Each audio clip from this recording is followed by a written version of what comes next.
ಆವಾಗ ಅವರು ಕೊಟ್ಟಂತ ಹೇಳಿಕೆ ವಿವಾದದ ಸ್ವರೂಪ ಪಡೆದುಕೊಳ್ತು. ಅದಕ್ಕೆ ಸ್ಪಷ್ಟೀಕರಣ ಕೊಡುವಂಥ ಕೆಲಸವನ್ನ ರಮೇಶ್ ಕತ್ತಿ ಅವರು ಮಾಡಿದ್ದಾರೆ.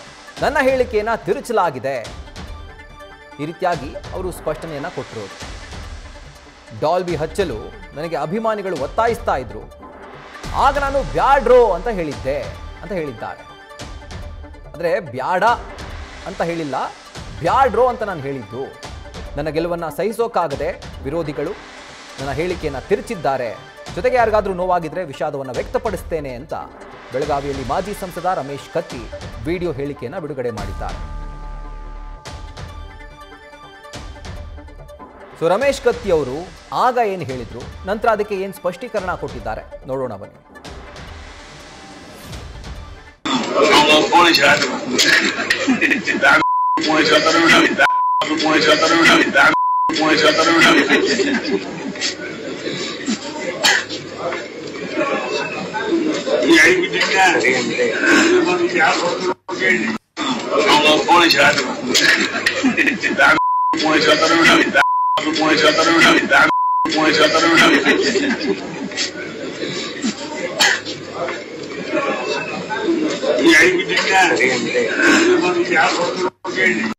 ವಾಲ್ಮೀಕಿ ಸಮಾಜದ ಬಗ್ಗೆ ಕೆಲವೊಂದು ಅಶ್ಲೀಲ ಪದಗಳನ್ನ ಬಳಸಿದಿರಿ, ಮಾತನಾಡಿದಂಥ ವಿಷಯ ನನ್ನ ಗಮನಕ್ಕೆ ಬರ್ತಾ ಇದೆ.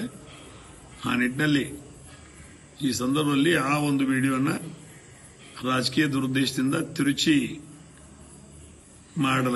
ತಿರುಚಲಾಗಿದೆ. ಈ ಸಂದರ್ಭದಲ್ಲಿ ನಾನು ಆ ಮಾತಿನ ಹಿಂದೆ ಮಾತನಾಡಬೇಕಾದಂಥ ಸಂದರ್ಭದಲ್ಲಿ ನಮಗೆ ಡಾಲ್ಬಿ ಹಚ್ಚಲಿಕ್ಕೆ ಪರ್ಮಿಷನ್ ಕೊಡ್ರಿ ಅನ್ನೋಂಥ ಪದೇ ಪದೇ ನನ್ನ ಜನರು ನಾನು ಕೇಳ್ಕೊತಾ ಇದ್ರು. ಆ ಸಂದರ್ಭದಲ್ಲಿ ಬ್ಯಾಡ್ರೋ ಅನ್ನೋ ಮಾತನ್ನ ಮಾಡೋದ್ರ ಮುಖಾಂತರ ನಾನು ಮುಂದಿನ ಪದವನ್ನು ಬಳಕೆ ಮಾಡಿದ್ದೇನೆ. ಆ ಸಮಾಜಕ್ಕೆ ಇರತಕ್ಕಂಥ ಒಂದು ಗೌರವ, ಪ್ರೀತಿ, ಭಕ್ತಿ ಕಳೆದ ನಮ್ಮ ದಿವಂಗತ ಉಮೇಶನ ಕತ್ತಿಯವರು 8 ಬಾರಿ ಭಾಗದ ಶಾಸಕರಾಗಿ ಆಯ್ಕೆ ಆದಾಗ ತಾವೆಲ್ಲ ತೋರಿಸಿದಿರಿ. ತಮ್ಮ ಆಶೀರ್ವಾದದಿಂದಲೇ ಮಣ್ಣಿನ ವಿದ್ಯುತ್ ಸಹಕಾರಿ ಸಂಘದ ಚುನಾವಣೆ ನಾವು ಗೆದ್ದಿದ್ದೀವಿ. ಮುಂದಿನ ಎಲ್ಲ ಚುನಾವಣೆಗಳ ಸಹಿತ ತಮ್ಮ ಆಶೀರ್ವಾದದಿಂದಲೇ ನಾವು ಎದುರಿಸ್ತೀವಿ.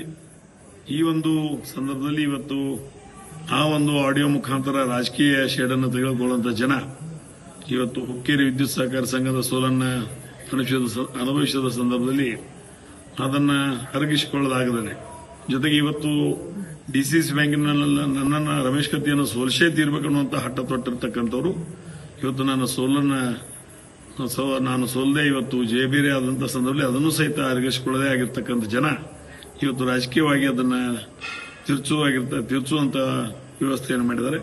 ಆ ಒಂದು ನಿಟ್ಟಿನಲ್ಲಿ ಆ ರೀತಿ ಒಂದು ಭಕ್ತಿ, ಪ್ರೀತಿ, ವಿಶ್ವಾಸದಿಂದ ಆ ಸಮಾಜವನ್ನು ನಾನು ನೋಡ್ಕೊಂತ ಬಂದಿದ್ದೀನಿ. ಸಮಾಜದ ಆಶೀರ್ವಾದ ದಿವಂಗತ ಉಮೇಶನ ಕತ್ತಿಯವರ ಮೇಲಿದೆ.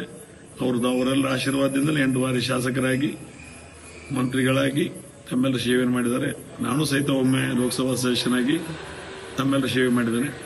ಆ ಒಂದು ನಿಟ್ಟಿನಲ್ಲಿ ಆ ಒಂದು ವಿಡಿಯೋವನ್ನು ತಿರುಚಲಾಗಿದೆ ಅನ್ನೋದು ಮತ್ತೊಮ್ಮೆ ಸ್ಪಷ್ಟಪಡಿಸ್ತಾ, ಆದರೂ ಸಹಿತ ಆ ಒಂದು ನನ್ನ ಮಾತಿನಿಂದ ಯಾರಾದರೂ ನೋವಾಗಿದ್ರೆ, ಸಮಾಜದಲ್ಲಿ ಹಿರಿಯರಿಗೆ, ಕಿರಿಯರಿಗೆ, ಸಹೋದರ ಮಿತ್ರರಿಗೆ ನೋವಾಗಿದ್ರೆ ಆ ಮನೆಯ ಮಗನಾಗಿ, ತಮ್ಮನಾಗಿ, ಅಣ್ಣನಾಗಿ ನಾನು ಈ ಸಂದರ್ಭದಲ್ಲಿ ವಿಷಾದವನ್ನು ವ್ಯಕ್ತಪಡಿಸಿದೆ. ನ್ಯೂಸ್ ಫಸ್ಟ್ ನಿರ್ಭೀತಿಯಿಂದ ನಿಮ್ಮ ಪರವಾಗಿ.